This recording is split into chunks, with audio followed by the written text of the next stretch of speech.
As capitanias hereditárias são descritas como uma espécie de privatização do território brasileiro pelo sociólogo André Botelho. Neste episódio da série Saberes da Terra, ele explica como essa divisão é uma das origens do patrimonialismo no país, conceito que trata da falta de distinção por parte de líderes políticos entre o patrimônio público e o privado.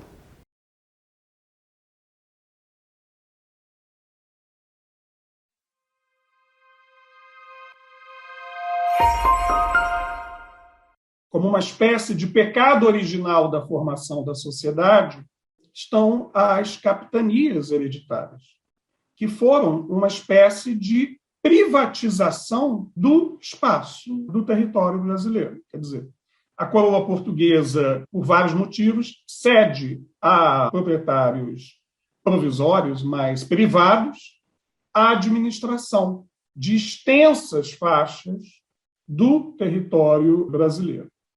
O que vai gerar, na origem, esse baralhamento entre o que é o Estado, o que é público, o que é o bem comum e aquilo que é a propriedade ou a autoridade que se exerce sobre essa propriedade a partir do privado.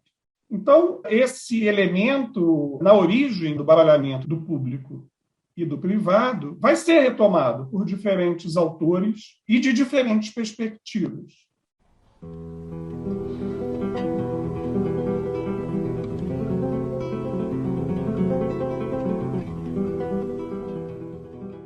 É possível distinguir duas linhagens de pensamento sobre esse tema do baralhamento do público e do privado no pensamento social. De um lado, nós teríamos interpretações e autores que vão enfatizar o Estado como o lugar em que esse baralhamento é originado e reproduzido. O longo e importante debate sobre patrimonialismo do Estado brasileiro se inscreve justamente nessa corrente, nessa linhagem, cujo principal representante, sem dúvida, é o jurista Raimundo Fauro, autor de Os Donos do Poder, que não por acaso conclui, como ele mesmo chama, por uma viagem redonda em torno do patrimonialismo do Estado na história brasileira, que remonta a Portugal.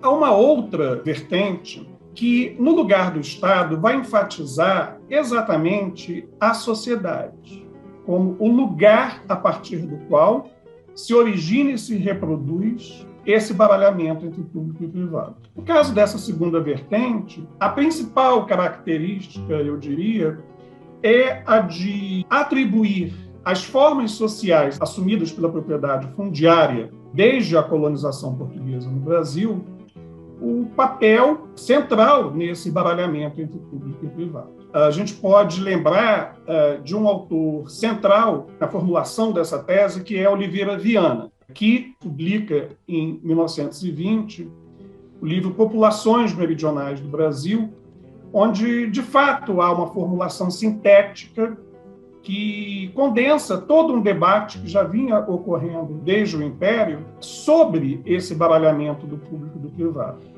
E para Oliveira Viana, e para a linhagem que, de certa forma, ele inaugura, esse baralhamento ele decorre exatamente das estruturas patriarcais da sociedade brasileira. Sérgio Buarque de Holanda talvez seja um dos responsáveis pela formulação mais sintética sobre esse problema do baralhamento do público e do privado, que é justamente a cordialidade. A cordialidade significa exatamente essa orientação das condutas no espaço público de acordo com os valores e as práticas próprias do espaço privado.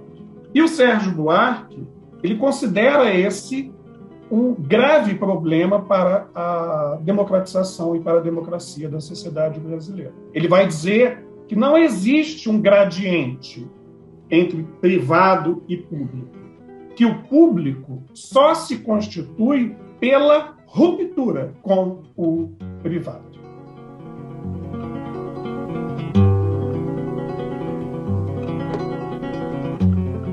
Nos anos de 1940, em grande parte, as ciências sociais vão retomar o debate sobre público e privado, e sobre as origens rurais da sociedade brasileira e suas consequências para o tipo de sociedade urbana que então se vinha forjando no Brasil, e, afinal, o que fazer com esse legado rural, patriarcal, que se expressa no baralhamento do público e do privado. Um dos mais notáveis cientistas sociais dessa geração irá dar uma contribuição fundamental ao debate, conceituando o coronelismo.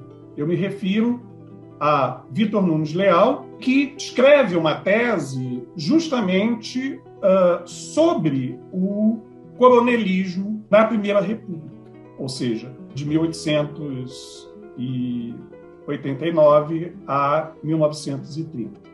Na interpretação do Vitor Nunes Leal, o coronelismo aparece como uma estrutura sistêmica. Na base do sistema coronelista está o poder exercido pelos coronéis, enfim, que são grandes proprietários fundiários, sobre o conjunto de dependentes diretamente dos seus latifúndios e indiretamente nos municípios em que eles exercem essa autoridade. O voto é o elemento, vamos dizer, central nesse sistema.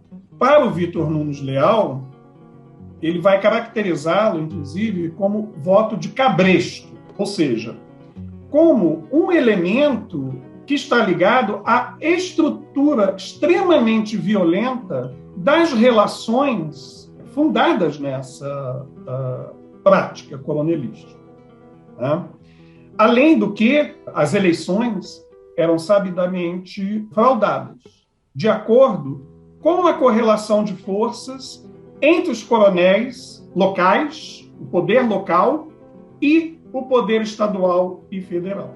Então, a gente termina a leitura de Coronelismo, Enxada e Voto justamente percebendo a complexidade e as implicações do que significa considerar o coronelismo como um sistema de codependência que liga o poder local ao poder mais abstrato, que é o da União Federal, né?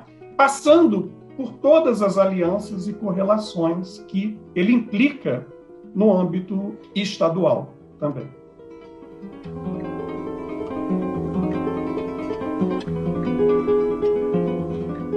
O baralhamento entre público e privado ao longo da formação da sociedade brasileira tem sido apontado como um dos aspectos mais notáveis. Quando a gente fala em privado e público, a gente fala de uma distinção em cujo centro se coloca a questão dos direitos, que são impessoais e que são universais, enquanto no âmbito privado há essa privação de universalidade, essa privação de direitos. Então, a distinção público e privado, ela vai ser tomada também no pensamento social brasileiro para marcar essa diferença fundamental, né? É importante observar que não se trata exatamente de uma distinção meramente espacial, como se no âmbito da casa prevalecesse o privado e no âmbito da rua prevalecesse o público. Na verdade, mais do que espaços, trata-se de um conjunto de valores que orientam as condutas dos indivíduos. Todos nós estamos inscritos simultaneamente no âmbito privado e no âmbito público. E no caso brasileiro, segundo a interpretação de diferentes autores do pensamento social, o que ocorre é um baralhamento, é uma confusão justamente dessas formas de orientação das condutas e que vai se repondo em diferentes contextos.